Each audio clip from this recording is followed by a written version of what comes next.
Ky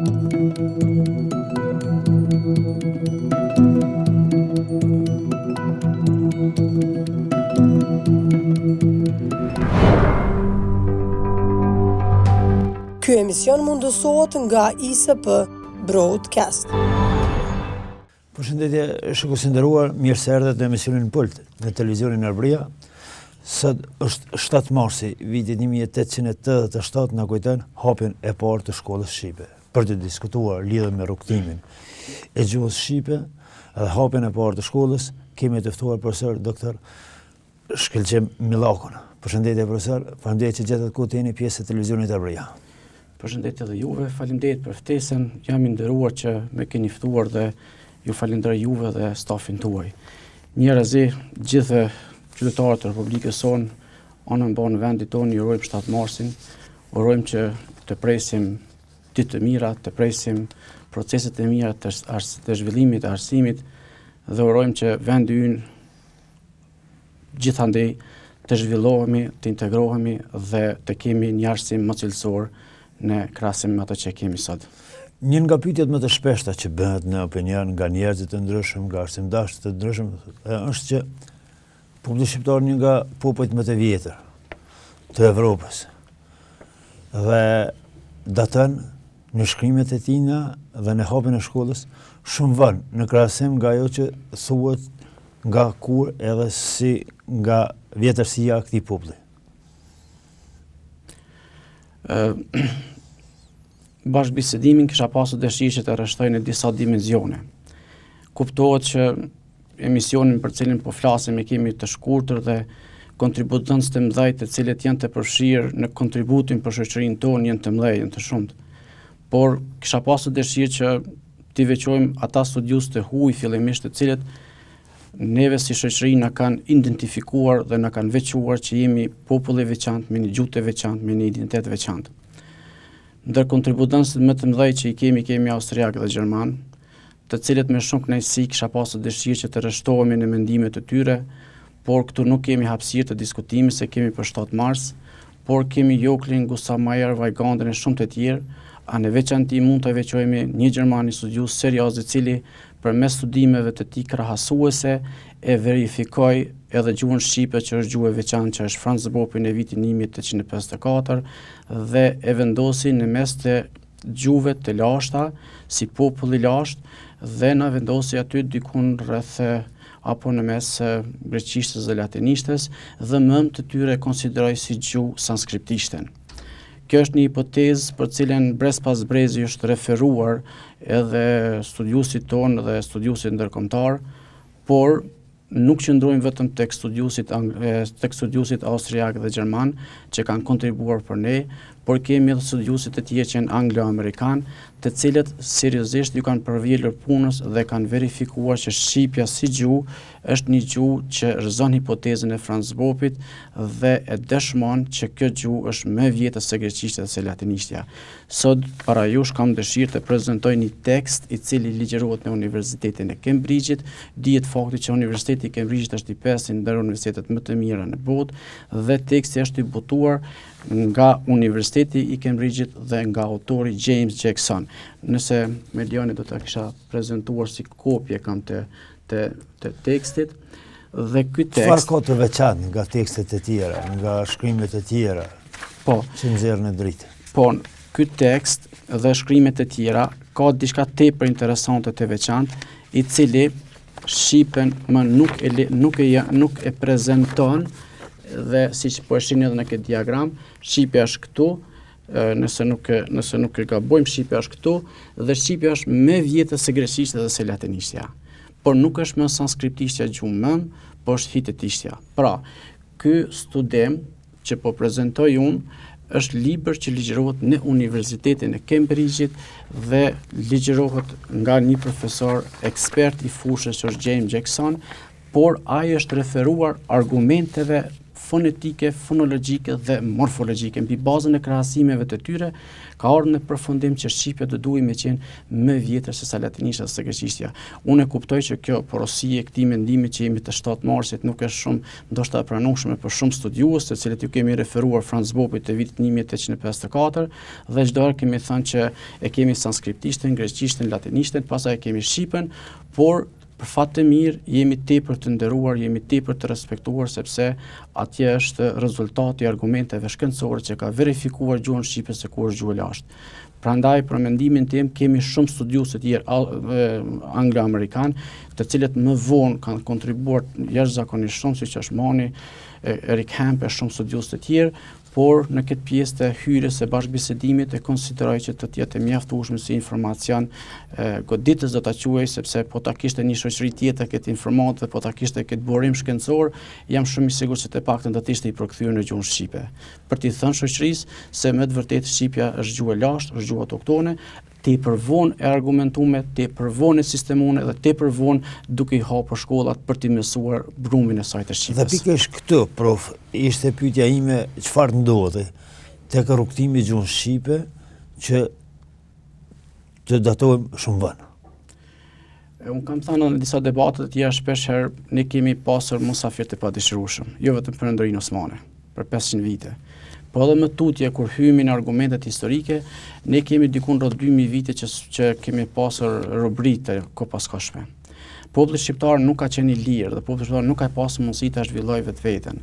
Prandaj ne më së miri të fillojmë aty me formulën e pagëzimit të vitit 1462 të verifikohemi që jemi një shoqëri e ndryshme në krahasim me shoqërinë të cilët ishin prezente.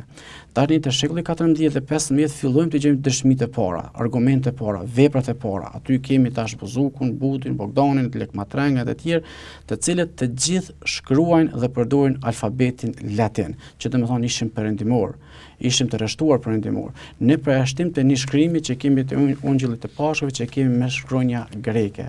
Dhe më thonë, në shekullin e 15 ne tutje ishim me gjitha ato dokumente, ishim duke paraprir proceseve, pse jo të kemi edhe shkolla, pse jo të mos kemi edhe universitete, sepse kur e shohemi brumin e Buzukut, Bogdanit, Pjetër Budit, Lek Matrengës e Frank Bardhit, e shohemi edhe kur e marrim e analizojmë Pjetër Bogdanin, kemi dhjatën e vjetër dhe dhjatën e re, aty ka qenë tash të mendohet, të studiohet në një universitet, në të kundërt në shumë shtirë, të përfiturohet ai libër shkencor për cilin e kemi. Prandaj ne kishim një fat të robërisë për cilën nuk na lejuan të zhvillohemi si shoqëri dhe falë kësaj sfide që e kishim ne mbijetuam. Nuk mbijetuam që patëm mbretëri. Duhet të them sot për atë parë këtë mendim. Nuk mbijetuam që patëm ushtri të fuqishme. Nuk mbijetuam që patëm fëmijë që na ruajtën neve për të thënë që na mbrojti Austria, na mbrojti Gjermania, apo na mbrojti Italia, pas ardhes së slavëve të shekullit 7 dhe kështu me radhë. Por neve si shoqëri konsideroj që na mbrojti morfosintaksa, na mbrojti vetëm gjuha. Gjuha nuk ishte ajo që u piktakojke me gjuhët të tjera që ishin musafir prapë po quajtë pa dëshirueshëm. Por gjuha ishte ajo që dallonte nga të tjerët dhe ne sfiduam dhe shpëtuam pa u asimiluar ose më mirë të themi pa u zhdukur. Profesor, nëse shohim këtë rrugtim nga dokumentet e para të Pal Angelit e më pas deri te hapja e shkollës shqipe, është e rëndësishme periudha filobiblike.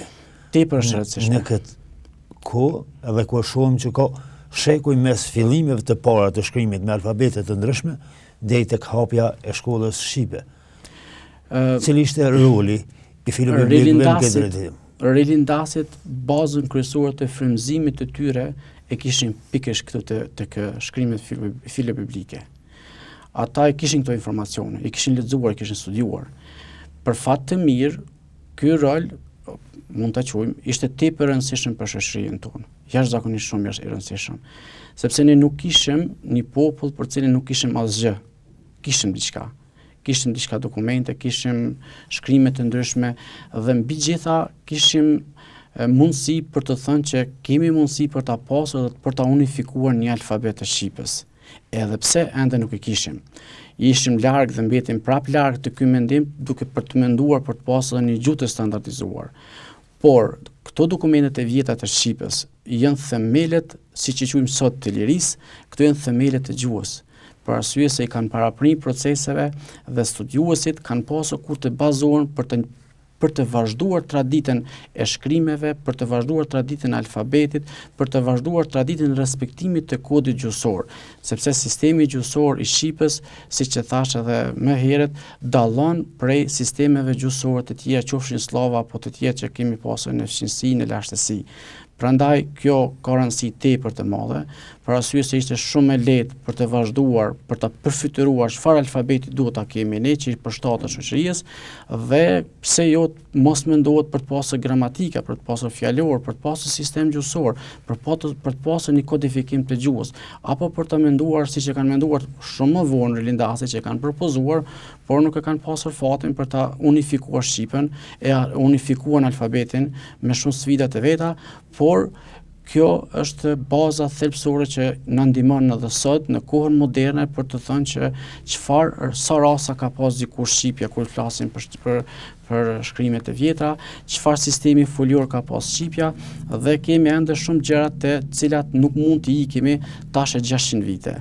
Megjithatë, në këtë kohë, në këtë aspekt kohor, ka pasur shkrime të ndryshme. Në njërën anë filobiblikët, anën tjetër më varni, Bejtegjenit, po ka qenë edhe pjesa e hapjes së shtypshkruanjeve të ndryshme, që kanë pasur rol të veçantë. Në këtë drejtim përmendet edhe Andrea Bogdani, që nuk dihen shkrimet e tina.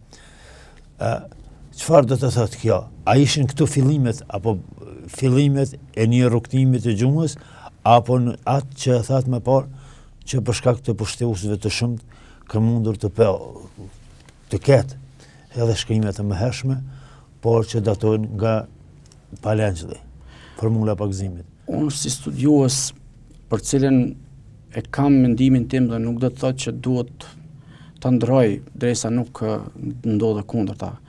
Unë konsideroj që edhe para Palangjellit të vitit 1462 me formulën e pagëzimit, siç e thatë edhe ju, ne mund të kemi dokumente. Tani po duhet të lidhem me pyetjen e juaj, po duhet të zgjerohemi pak për arsye se pyetja nuk po më lejon të rreshtohemi tek pjesa e fundit e mendimit në krahasim me çka mund të ketë më përpara. Ka synime që në 1210 se kemi të Theodora Shkodranit. Mirë, po këto duhen tashmë në kohën moderne duhet të argumentohen. Për fat të mirë, tashmë kena çësje dhe mundësi të hyjmë nëpër arkivat e ndryshme botërore. Qoftë në Vatikan, qoftë në Stamboll, qoftë në Londër, apo në Vjenë, apo në qendra të ndryshme. Për fat të keq, kohën për cilën ne po flasim, nuk kemi shumë studiues të cilët po të gjejmë dokumentet, që mund të jenë persisht apo në gjuhë tjetër të lashtë, në greqishtin e vjetër apo në një gjuhë tjetër të cilën e kanë përdorur studiuesit, e kanë përdorur shqiptarët, ndoshta në atë kohë, për arsye që është përdorur, do ta kemi kohë të vështirë për të deshifruar si dokumentet tonat. Por si shoqëri e lashtë, për cilën siç e thash në fillim të debatit, nëse Universiteti i Cambridge-it e ka vendosur gjuhën shqipe si gjuhën më të vjetër se greqishtja, atëherë kanë vendosur jo një studiues shqiptar, por ka vendosur një studiues me gjak ftoft, studiues serioz, në një universitet serioz që nuk lejon të del diçka që nuk është argumentuar në aspektin shkencor. Unë synoj që Shqipja dhe shqiptarët duhet të argumentohen, edhe kanë mundësi të argumentohen edhe para vitit 1462. Por kjo mbetet që studiuesit të hyjnë për arkiva dhe të gjejnë provat, të gjejnë dëshmit. Sa i përket studiuesve të tjerë, të cilët i kemi në periudhën qoftë të letërsisë së vjetër, si që ne, apo iluminizmi, si që quajmë sinonim, apo të periudhës së Bejtegjenjeve, apo deri te rindja kombëtare në këtë pjesën e fundit, unë konsideroj që ka etapa, ka zbrastira dhe shpeshherë kemi ndoshta me qindra vite në shkputje dhe nuk e dimi ne çfarë ka ndodhur pas vitit 1555, eventualisht vitit 1600 tuti i kemi fjalorët e fjalorin e Frankbardit, por deri te 1836 me këngët e Milosavës, Jernim Deradës, ne nuk kemi më argument. Nuk dimi çfarë ka ndodhur me shoqërinë tonë, vetëm e dim që ardha e Perëndërisë Osmane ka ardhur në qëllime të caktuara, qoftë për ta pushtuar shtetin, vendin tonë, qoftë për të synuar, për ta shtrirë fen apo një qëllim tjetër, të cilat tani më këtu nuk po më lejohet për hir të 7 marsit po të rreshtuar, por diçka dihet se nuk na lejuan ta kemi alfabetin ton, nuk na lejuan ta kemi gjuhën ton, nuk na lejuan ta kemi shtetin ton dhe neve sot në këtë kohë ku jemi na lejohet për të thënë që ishin poshtues dhe nuk ishin çlirimtar. Profesor, një periudhë tjetër letrare, kulturore që jep frymëzim dhe jep dimension tjetër gjuhës shqipe dhe kulturës shqiptare është rilindja kombëtare. Cili ishte roli i rilindjes që si pararendse e hapjes së shkollës shqipe? Këtu gjithçka jo rastisht quhet rilindje. Këtu gjithçka ne si shoqëri marrim rrugën e mbar. Fillojmë të shkruajmë, fillojmë të argumentojmë, por përsëri jemi në sfidë se nuk fillojmë të shkruajmë, nuk fillojmë të publikojmë në trojet shqiptare. Por jemi duke publikuar, duke shkruar jashtë trojeve shqiptare, qoftë në Bukuresht, në Stamboll apo në qendrat e tjera. Dhe roli i rilindjes kombëtare ishte tepër i madh, jashtëzakonisht tepër i madh. Ata mendonin që shqiptarët që jetojnë këndej Adriatikut janë të asimiluar, kurse ne kur vinë porosit nga ata që po jetojnë andej Adriatikut janë ndoshta shqiptar, ndoshta janë me porosit të caktuar. Por kur fillojmë për të analizuar kontributin e vëllezërve Frashëri, të cilët janë tepër të rëndësishëm, ose për këngës së Milosavit, që thash për të Erinim Doradës, apo të Konstantin Kristoforidit, e shumë studiuesve të tjerë të rilindjes kombëtare, padyshim që kanë rol vendimtar për ta orientuar drejt një çështje që është çështje tepër e madhe për gjuhën shqipe.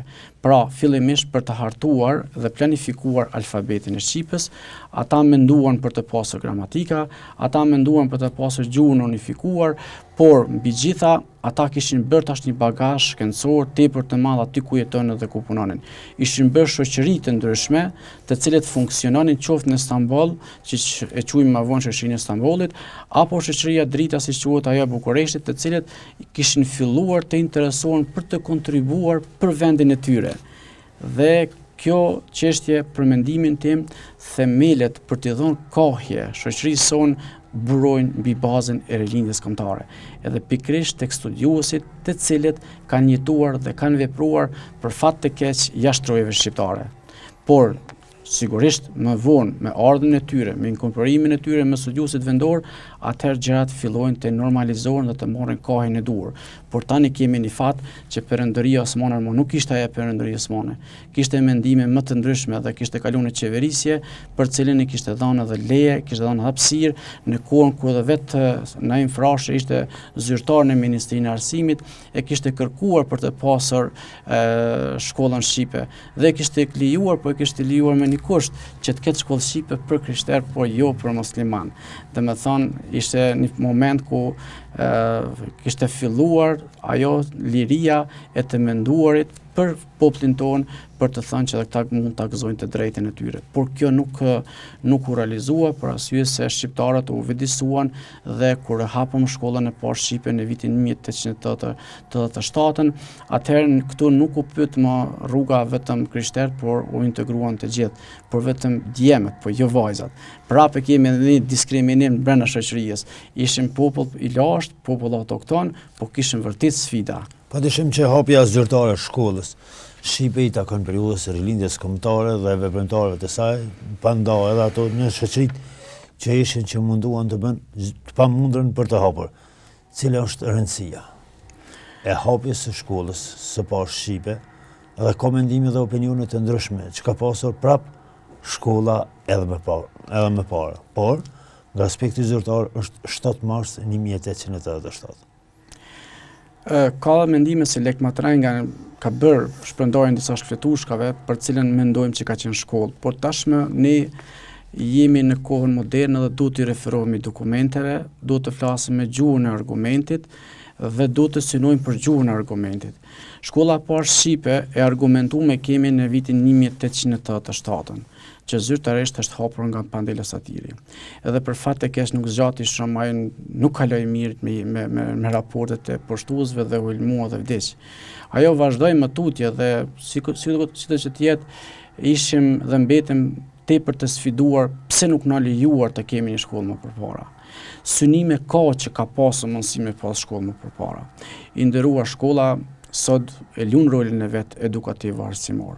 por kanë qenë disa pikat të tjera popullore, po e quaj tashmë, kanë qenë disa pikat të tjera, disa institucione të tjera fetare, të cilët kanë luajtur rolin e vet edukativ arsimor, të cilët nuk mund të heqin nga mendja për të thënë që nuk e kanë pas funksionin e vet, qoftë kisha, xhamia apo institucione të tjera popullore që po e quajmë tashmë të traditës popullore shqiptare. Sepse kanë komunikuar në një formë, nuk e kanë pasur ndoshta komunikimin modern, por e kanë pasur mundësinë e komunikimit në qarqet e tyre të caktuara. Hapja e shkollës e zyrtarizoi që ne më të vërtet jemi një popull që e meritojmë. Por jemi në krizë prap. Po hapet shkolla, por nuk i kemi të unifikuar alfabetin, cilat shkruajnë saktësisht duhet të mësojnë në gjithë trujat shqiptare. Edhe pse ishin dhënë variante të ndryshme, ishin dhënë propozime të ndryshme, ishin dhënë propozimi i Naum Veçilhaxhit, i cili kishte këshilluar shoqërinë që duhet të përdorimi këtë tekst po quajtë alfabetar së shqipes. Por jemi prapë në fillet e para të mundësisë se themeleve, qoftë për alfabetin, qoftë për gramatikat, qoftë për gjuhën e standardizuar.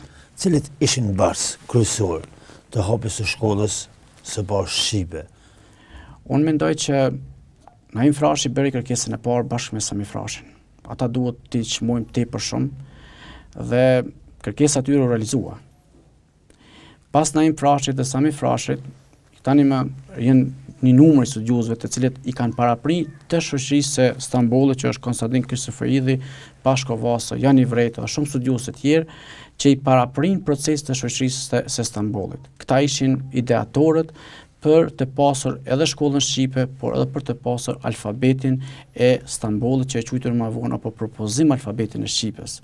Pra, pandeles atyre ne kemi themelues që ne do t'i referohemi çdo herë, por themelet e tjera e shkollës së Shqipës duhet i marrim te Naim Frashi, i cili bëri kërkesën dhe e lejoj, por lejoj me një kusht, që të jenë 32 nxënës, 32 fëmijë të komunitetit krishterë. Dhe kjo nuk u realizua nga ne, kjo u zgjerua, shkojmë mbi 200, të cilët u përfshin dhe integruan të gjithë. Por për fat të keq, siç thash edhe më përpara, këtu u bën një diskriminim. Gjinia vetëm maskullore është ftuar, por jo edhe gjinia femërore. Cilat ishin sfidat deri te hapja e parë e shkollës? Sfidat janë shumë serioze në këtë temë. E para, ju dini që kur e përmendem Pandilës Atirin, gjithmonë e përmend si është fati i vdekjes së tij. Në një debat tjetër, kurdo që kemi mundësi për të diskutuar me gjerësisht, do të na del tepër interesant sfidat e tij që kanë qenë për ta mbajtur shkollën shqipe. Tani nuk po flasim për infrastrukturë, sepse infrastruktura në atë kohë rrallë herë diskutohet, po diskutohet leja e funksionit. A duhet të lejohet që të përdoret edhe cili alfabet duhet të mësohet. Tani i kishim rilindasit tepër vizionar, për cilin e kishin brumin e letërsisë së vjetër, siç e thamë më përpara, i kishin propozimet e teksteve të vjetra që ju referuan që alfabeti duhet jetë perëndimor, por nuk duhet jetë grek, slav, polak e kështu me radhë. Dhe mbi bazën e kësaj, ata në një rrugë e kanë zgjedhur një sfidë. Por sfida e dytë janë tekstet. Çfarë duhet bëjmë për fëmijët që nisin procesin mësimor? Si do të jetë abetarja? Si do të jenë tekstet e tjera të fushave të tjera, qoftë për histori, gjeografi e lëndëve të tjera, fushave të tjera. Dhe sot i kemi këto sfida serioze për ta kodifikuar mbi bazën e kurrikulave, se lere më në atë kohë. Por vullneti i madh i tyre ka qenë vullneti kombëtar. Dhe sfida e radhës ka qenë që shoqëria Këndej Adriatikut nuk e kanë pranuar që kanë të drejtë. Si rezultat që nuk e kanë pranuar, u krijua shoqëria Bashkimi dhe i thanë që jo propozimeve për shoqërinë e Stambollit. Ju po propozoni që të jetë shkronjat shqipe të jenë përmes varianteve që kanë dhënë një shkronjë, një tingull, por nuk e pranuan. Këtu kryesisht ishte qendër kulturore, ishte Shkodra. Në Shkodër kjo ndodhi dhe thanë jo. Dhe Prank Doçi ishte ai që udhëheshe këtë pjesë të shoqërisë. Në mesin e tyre ishin edhe vëllezërit Mjeda, të cilën kur i pan variantet se si ka propozuar Prank Doçi bashkë me shoqërinë klerike kryesisht të Shkodrës, nuk e pranuan. Edhe aty u shkput edhe një brum që doli një sfidë radhës. U bë shoqëria e tretë, të më thënë shoqëria e Agimit. Dhe tani u bën 3 shoqëri me 3 propozime, 3 variante. dhe erdhi deri te viti 1908. Tani po I bëjmë disa vite vëmendari. Kongresin e Manastirit më pas. Po më pas po lidhen temat të cilat nuk po mund të shkputemi prej konceptit, por sfida ishte e parë për hapjen e shkollës shqipe, a kemi dhe cilën alfabet e kemi. Tekstet cilat janë dhe nuk ishin. Infrastruktura ishte ajo që mungonte. Edhe mbi gjitha ishte siguria. Nuk ishte siguri. Jemi bashkë të procesit, jemi bashkë të shmitar që Pandeli Setiri është I helmuar dhe ka vdekur si rezultat I hapjes së shkollës së parë shqipe, sepse grekët nuk e kanë paramenduar që ne mund të kemi shkollën shqipe. Përse të bisedojmë lidhur me rrugtimin e shkollës shqipe deri kur shtrihet në mënyrë horizontale në tërë Shqipërinë dhe e më keq ishte gjendja edhe në Kosovë, na duhet edhe një emision I tërë. Por vetëm deshte më ndal edhe pak tek rëndësia e hapjes së shkollës shqipe, sepse 7 marsi ishte ditë zyrtare dhe një simbolika asaj, fillimi I një rrugtimi që më pas ka pasur rrugtimi ju edhe aq të lehtë.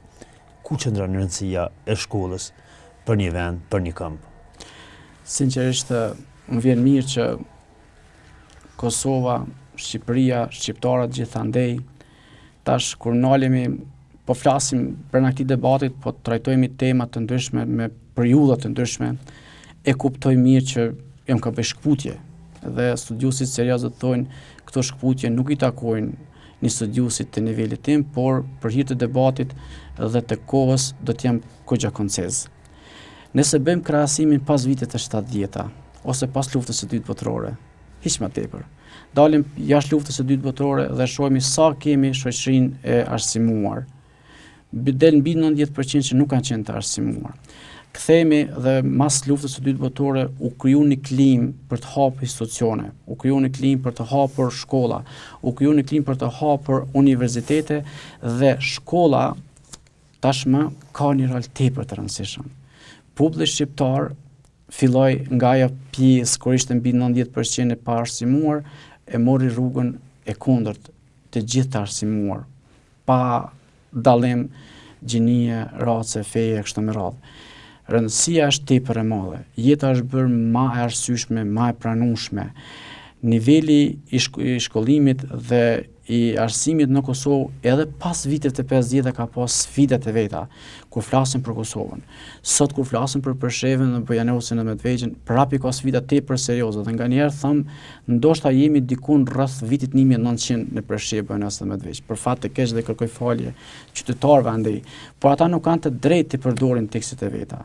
Derisa nuk kanë të drejtë të përdorin tekstet e veta, po na bin të pjesa ku fundi perëndërisë osmane qeveria atyre po thotë që a duhet apo nuk duhet të shkolloni jo. Një fat të ngjashëm e kemi pjesërisht edhe në Maqedoninë Veriore. Sot gjuha shqipe diskutohet a duhet as duhet të jetë gjuhë zyrtare. Në një vend ku në vitet e 50 ka qenë gjuhë zyrtare dhe ka qenë saksisht gjuhë zyrtare në Maqedoni.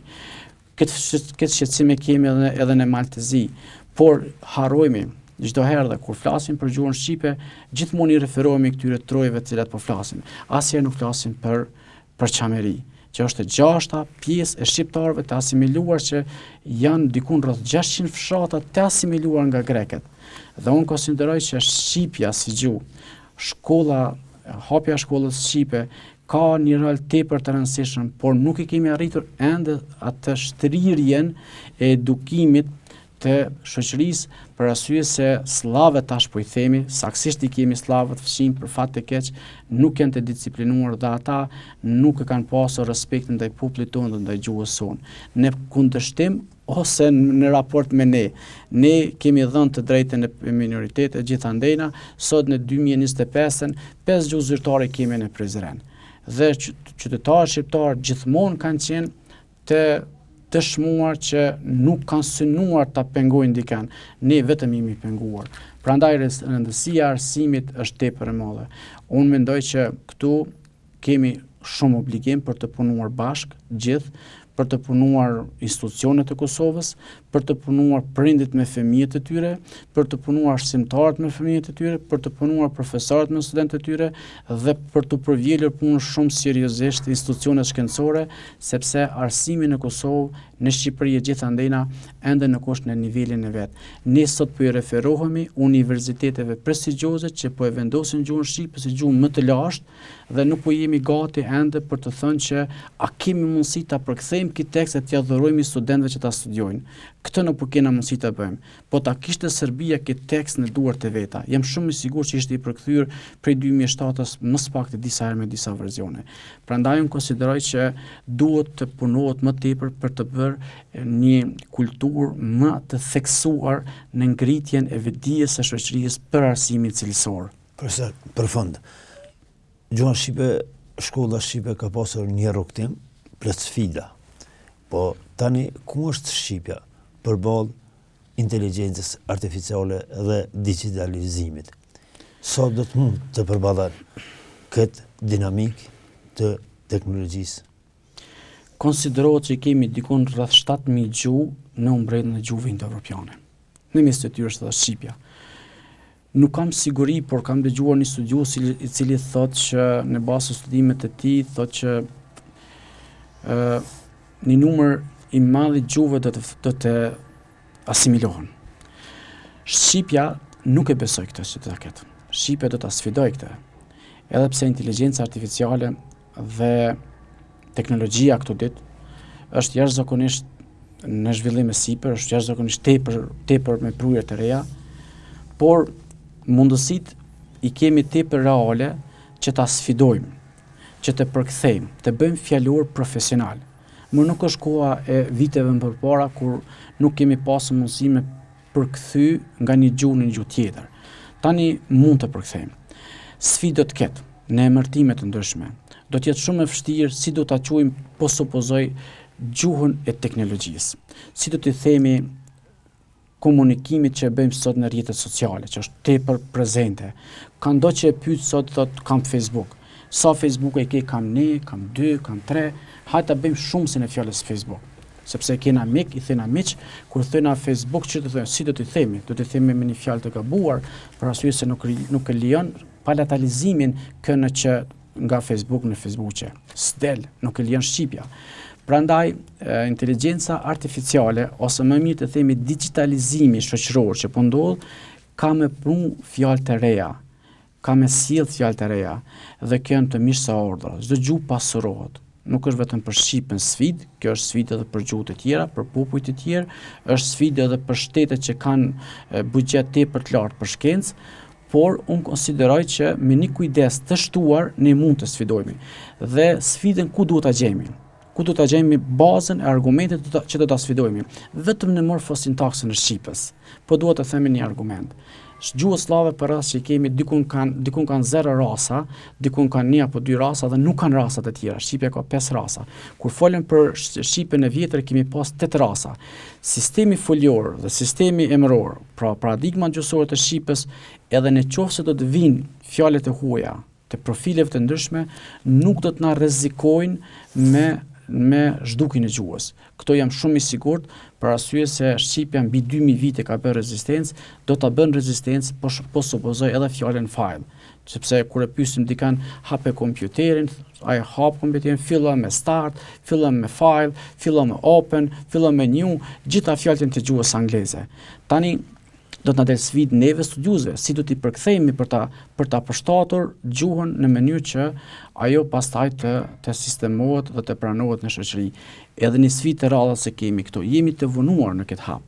Për arsye se dikur nëse para 50 vite është bërë një studim shkencor në Evropë, pas 50 vite ka ardhur në shoqërinë tonë. Kjo më nuk është. Nëse sot ka një risi shkencore në përbot, ne mund ta kemi, sepse gjithë kemi qasje në internet, kemi informacione kështu me radhë, dhe unë konsideroj që nuk guxojmë ta lëm në mënyrë që shoqëria ta përdorë fjalën start.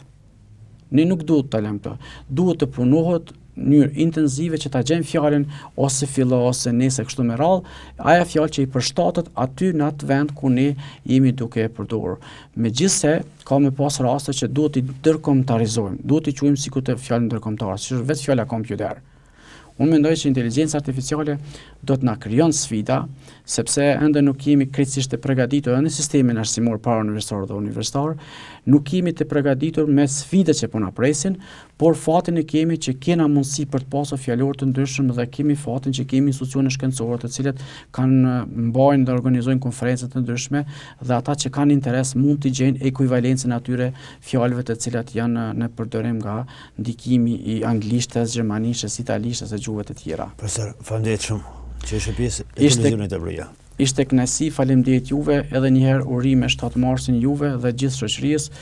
Urojmë që për 7 marsit e tjerë të presim një arsim cilësor, urojmë që të dëgjojmë që po zhvillohet arsimi gjithandej dhe urojmë që të mos ta harrojmë diasporën, kudo që janë shqiptar, të cilët po presin pjesën tonë për të kontribuar, që dikur ata kontribuan për ne, por ka ardhur radha që ne të kontribuojmë për ata në mënyrë që ai hambari shqiptarëve të mos asimilohet.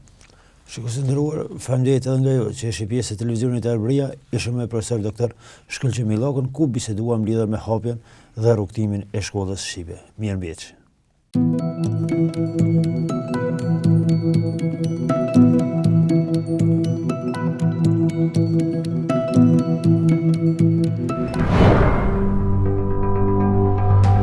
Ky emision mundësohet nga ISP Broadcast.